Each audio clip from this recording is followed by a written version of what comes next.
Pernah dengar tentang jembatan terlarang di Kalimantan?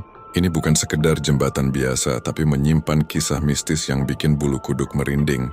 Hari ini aku mau cerita pengalaman pribadiku waktu berkunjung ke sana. Jembatan ini terletak di Kalimantan Selatan, tepatnya di daerah Banjarmasin.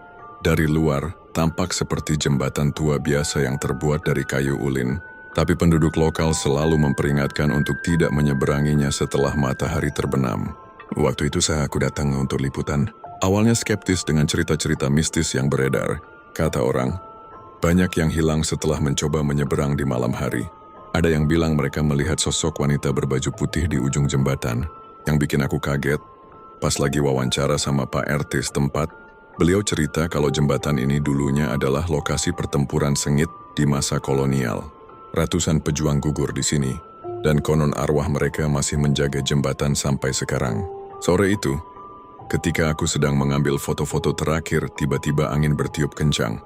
Padahal cuaca cerah, dan yang paling bikin merinding, aku mendengar suara tangisan samar-samar. Tanpa pikir panjang, aku langsung cabut dari sana. Sejak kejadian itu, aku mulai percaya kenapa jembatan ini disebut terlarang.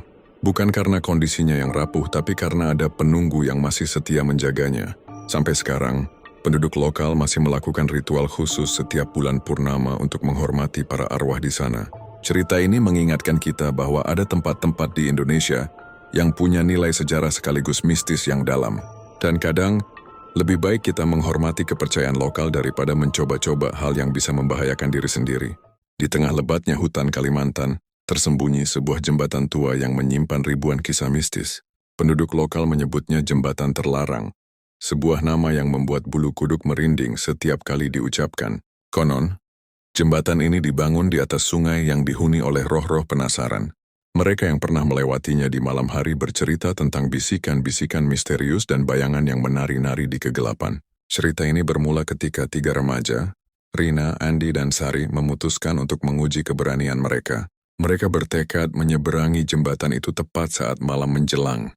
Namun sebelum petualangan mereka dimulai, takdir mempertemukan mereka dengan sosok misterius, Pak Jaya, seorang tetua desa berusia 70 tahun, dengan rambut putih dan wajah yang dihiasi kerutan dalam, layaknya peta kehidupan yang telah dia jalani.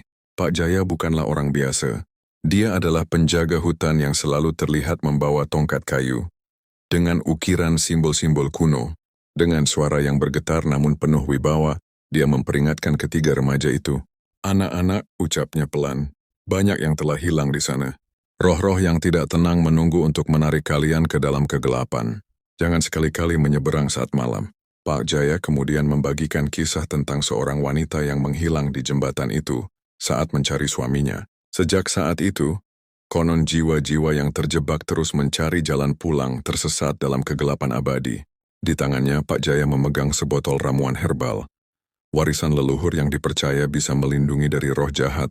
Tapi, katanya, ramuan ini hanya akan bekerja jika kalian benar-benar percaya. Namun seperti kebanyakan remaja, rasa penasaran mengalahkan segala peringatan. Mereka tetap nekat menyeberangi jembatan.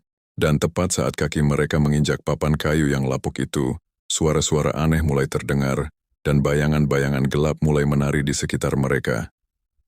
Hingga kini, kisah tentang apa yang terjadi malam itu masih menjadi misteri.